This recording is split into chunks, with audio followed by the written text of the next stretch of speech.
Hey guys, thanks for taking a minute to talk to us. Appreciate you coming out. Yeah. Great being here, man. Yeah. Hey Trey, you've been with the Hunt Expo. Well, you've been at SFW for a long time, but you've been with the Hunt Expo 19 years since this started. Yeah, really, 19 years this year. Yeah. So yeah, a lot of changes. Yeah, and I believe you guys are a little more fiscally responsible, more open now than you've ever been. There's no doubt, 100%. We are physically more responsible and a lot more transparent, which is a good thing. Yeah.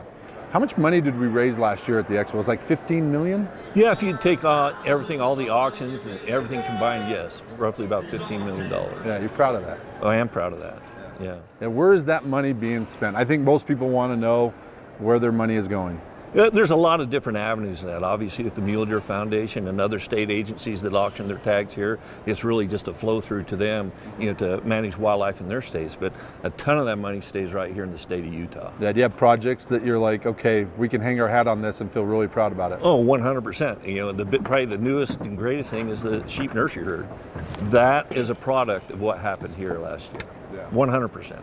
Didn't happen. Yeah, it was a lot of money to purchase that property, to fence it, to get the sheep here. To the tune of between $5 and $6 million. Yeah. By the time the acquisition of the property, the high fence that goes around it and everything else involved. A lot of money. Where'd most of that money come from? A lot of different revenue streams. Some come from private donors, some come through SFW banquets, but a lot of it came through the Expo and the conservation permit money.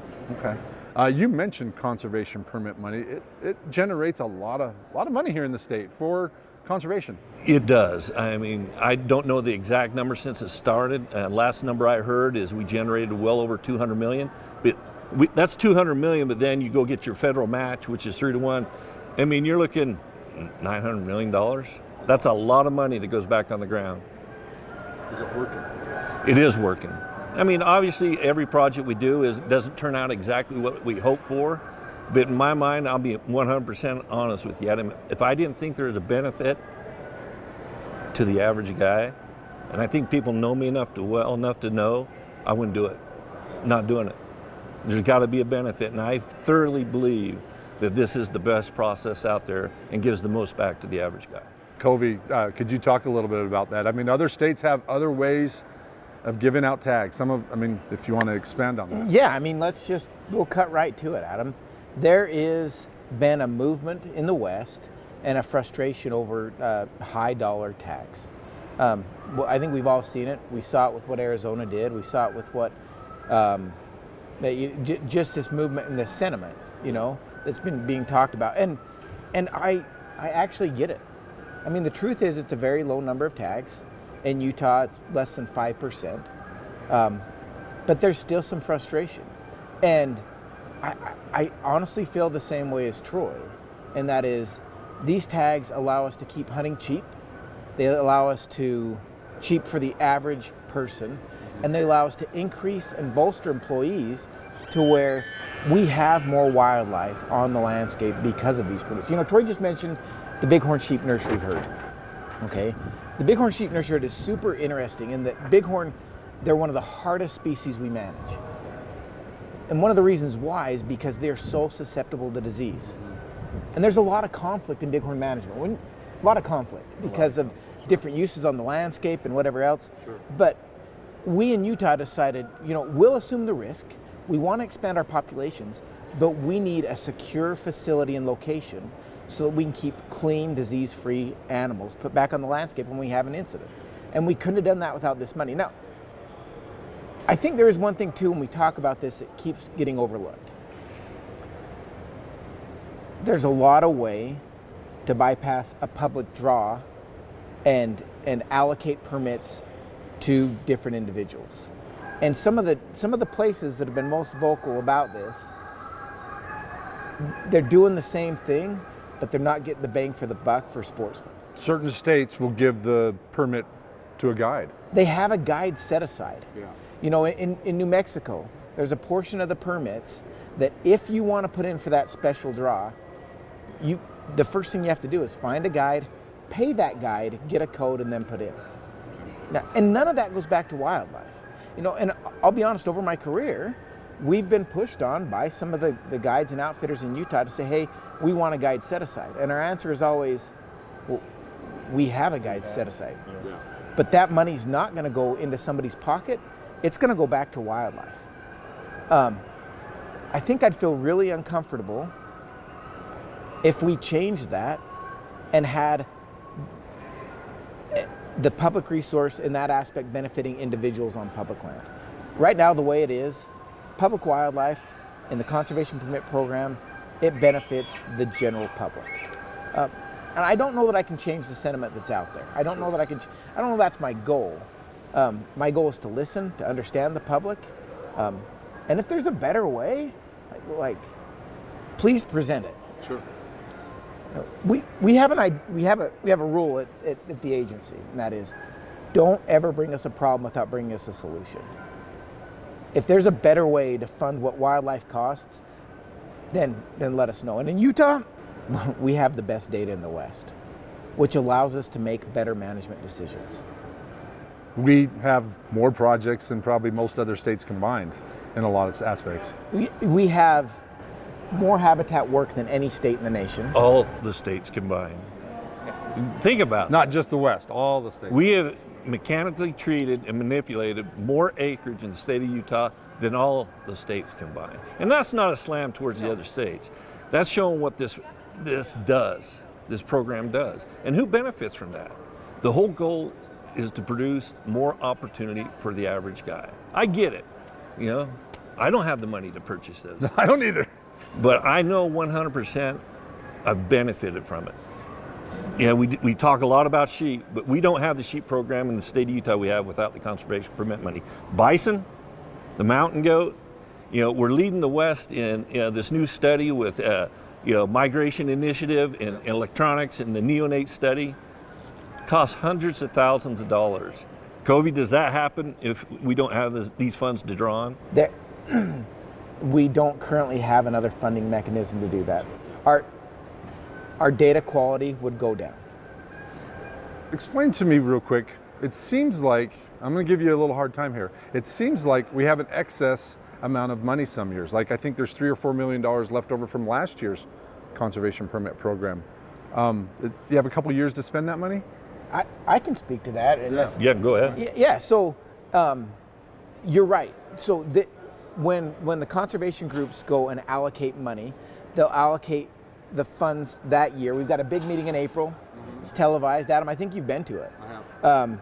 We televise that meeting, and the conservation permits come and they allocate millions of dollars. Yeah. They allocate it to projects, and sometimes they under-allocate and save a little bit for special needs, which we'll call on them and say, hey, we have a special need for wildlife here, we need a capture here, we want to do a transplant here.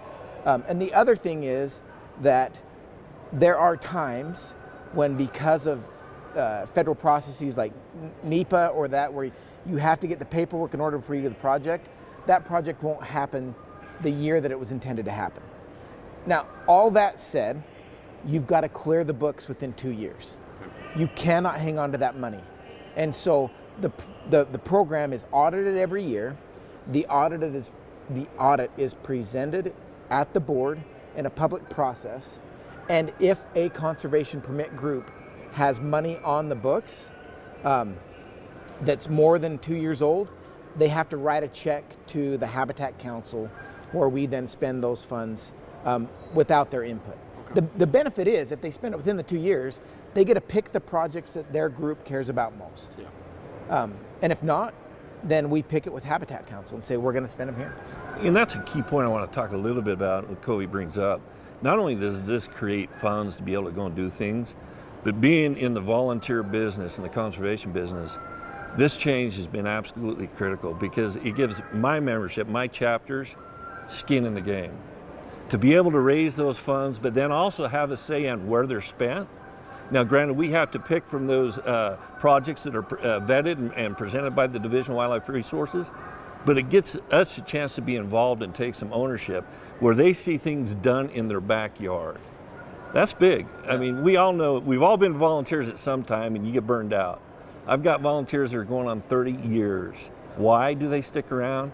Because they feel like they have a voice, they have a say, and they get hands-on. A lot of these guys go out, and gals go out there and physically participate in the project. I've witnessed that. I've seen Steve do things. I'm like, man, this guy he's all in. Yeah. Are these projects working? Are some of these habitat projects working? Is it helping our deer herd? I know you and I were talking about this before. Definitively yes. Okay. So that's one of the big questions that we've been asking, right? Because Utah has experienced some really serious drought, and we've seen populations, they've dipped. I mean, we hit a recent high in 2015 through 2017. Yeah. We grew to where we had about 380,000 deer, and everybody was slapping high fives and feeling good about each other. Yeah. Feeling good, looking good. We hit some crazy, insane droughts, and climate will always impact mule deer populations. There's no way to get around that. My question is always, how bad would it have been if we weren't doing this work? How much worse would it have been? So, Kent Hersey, he's our big game projects coordinator. Super great guy, super smart guy. Super smart guy. Way smart. He just spent the last several years of his life working on his doctorate. Okay. What he studied was a couple things, but one of the chapters in his dissertation is, do these projects work? So with conservation permit funds, we're able to go back out, catch enough deer to get a health assessment on herd units. And by health assessment, it's really body fat. Body fat drives so much in mule deer. How fat are those animals? Can they make it through the winter? Are they reproducing? And are their fawns surviving? And skinny deer, they don't make it through the winter. Their fawns don't survive, and populations don't grow. When he did this study, he came back and we were able to analyze if deer that use treatments are fatter than deer that weren't using treatments. And the answer was yes. Deer that are using our habitat treatments, we're starting to get that edge. But Adam, habitat's the long game. This is what's so hard. I hear people all the time say, we've been doing this for years. And it's like, yeah, we really ramped up on habitat in 2008. 2008, after 100 years of managing like everybody else. Okay. So it's gonna take years and years to turn the tide. Just as another example, pinyon juniper habitat encroaches. That means it comes in and shades out other plants at about 100,000 acres a year in our state. That's the work that we're doing, is about 100,000 acres a year. A year? Yeah, so we are fighting a battle where we're keeping it even. Whereas in Nevada, Wyoming, other states, Colorado, that have this same pinyon juniper expansion, they're not pushing back on that tide. So they're just losing forage. And it's not that they don't want to. No. But we all know times are tough, and it's being able to find that funding, and this revenue stream provides that funding. Covy, can you explain how the conservation permit program works? Yeah, we try to be really transparent. We are really transparent in this program. So the way it works is that any group that's a nonprofit. There's 9 of them. Right? Yep, there's 9 of them right now, 2 just added in this last cycle. So any group that's a nonprofit 501c3 with a wildlife mission can apply to sell these permits. Over the years, we've had a lot of groups come and go. I think a lot of groups have realized that it's really a lot of work for the return. You've got to be passionate about it or else you won't stay. Yeah. There's too much work involved in selling the permits. So any group can apply. If more than 2 groups apply on a new cycle, and the cycle's every 3 years, we evaluate their historic contributions to wildlife and conservation permit species specifically, and then we select the groups that have contributed the most. After they apply, we take the conservation permit rule. It's an administrative rule. This is super boring, R65741-3. Anybody can look it up on our website, read through it and understand it. But that rule says it dictates exactly how conservation permits are allocated. And the way they're allocated is that for every so many public draw permits, there's a conservation permit set aside. So you don't hit a conservation permit on any unit until you hit 11 permits. Then after 11 permits, what is it? Let me look here really quick. At 30 public permits, you get a second one. So when you have 31 public permits, you could have 2 conservation permits. The max on any unit is 8. And to have some consistency, those permits are set for 3 years. So if a unit, the public permits go down, that'll be adjusted, but it won't be adjusted until you hit 3. If they go up, that'll be adjusted, but it won't be adjusted until you hit 3. So they have a little bit of a lag, but that lag allows the groups to better understand and market what they have. Sure. Get it on their websites, let people know that this is coming up. And then there are requirements on how to market these public auctions, making sure that it's transparent, audited at the auction by individuals sitting there, and then audited again every year to make sure that that reconciles, to make sure that the numbers that were recorded when it was sold by an independent person, by an agency person, matches what was reported. Highly scrutinized, highly audited. I would invite anybody who has questions about this program, if they want me to help them, call me, come sit down with me. I'll go through everything there. You may not agree with the program, right? But you can't agree with the transparency in the program. And it will take some work on your part. Yeah, that's okay. That's okay. I think people are interested. I think they're vested. More and more, these tags are getting harder and harder to come by, and so people are getting more and more invested. Yeah, not only is the division held by some of those rules and regulations too, so are we as conservation groups. I mean, there's no commingling of funds. We have to set up a separate account, that's federally insured, and we track that money in there, and they have access to those statements. We have to provide those statements so they can physically go through and see that, yes, that money's in there, it's deposited, whatever you type deal. And as we choose to keep and spend our portion of the conservation permit money that is allocated to us, we have to get those approvals. We have to have what's called a cover sheet from the division that approves. It says, yes, that is an approved project, to go ahead and spend that. We just can't take and go say, hey, we're gonna go do this, type deal. There's an accounting for it, and there's a procedure that we have to follow. When you have money left over every year, like I think Mule Deer had 1.1, you guys are like 1.5. It looks to me, and tell me if I'm wrong, but that maybe Mule Deer went in and made interest off that money, like $29,000. Do you guys do that? Yeah, but I think, in fact, it's in rule that we actually have to turn that interest back in to it. Okay, you are doing that. It just doesn't show it in this line item here. Yeah. Okay. But yeah, I wasn't sure if you guys. I think that was actually changed several years ago. That the conservation groups, I think actually brought it forth, said, hey, we're making interest off that. Write a check back, to that. That interest goes back in on the ground as well. Okay. There is one more thing I do want to touch on, though. It's probably the most important thing in the program. Troy mentioned this. Wildlife management's hard. There is a ton of right ways to do it. There's a ton of emotion involved. And for years and years, the division banged its head against the wall and tried to do it itself. We are the experts. Our way's the right way. This is the only way. And it was almost generational. And one of the things that the Conservation Permit Program does is it helps not just the groups be more transparent, but it helps us be more transparent with sportsmen. It helps us find partnerships with sportsmen. I think the thing I would say is, before you get too critical of this program, get involved with a group that sells the permits. You can make noise on the outside, and it's hard, and you listen to it. Yes, I'm the same way. But if you get involved and work from inside out, you're heard a lot. Your voice is heard a lot better. Get involved. Yeah. You will have a voice.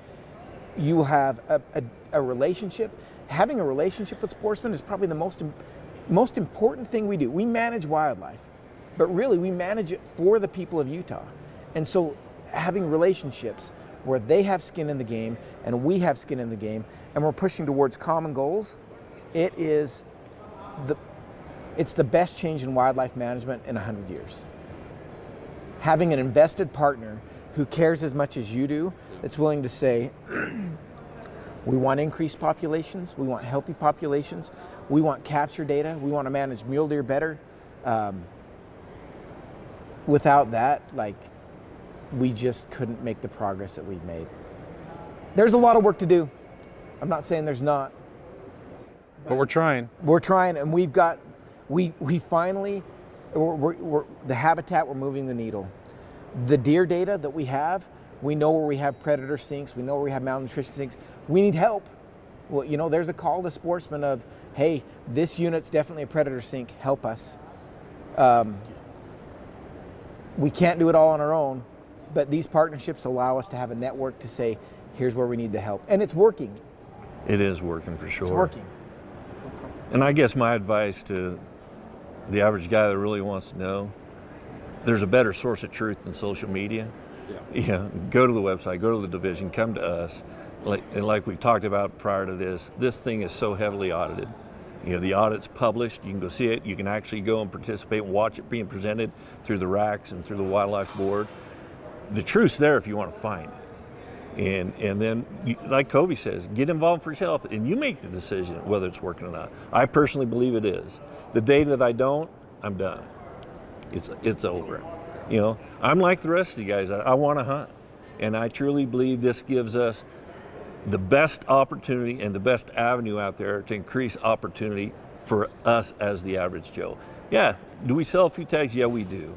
But I am very comfortable with what we're doing with that money, and I truly believe it's benefiting the general public. I do. Good. Enough on that. I want to ask you just a couple questions. It's something we talked about a few minutes ago, but Sure.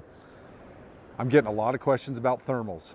Thermals are, if you want to explain, one of you guys want to explain what they are? I mean, they allow you to see at night. It's an undergarment that keeps you warm. A little different thermal than that. Yeah, not quite that thermal. So, no, they are, again, they're a tool that can be very useful in situations in Texas where you have like a lot of wild hogs. They can be useful in coyote control.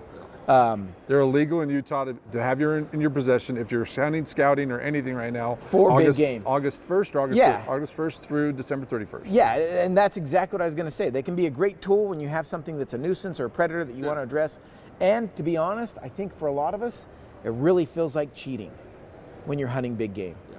Like, we have this sense of fair chase, or I hope a lot of us have this sense of fair chase ingrained into us where you don't have to write down a definition.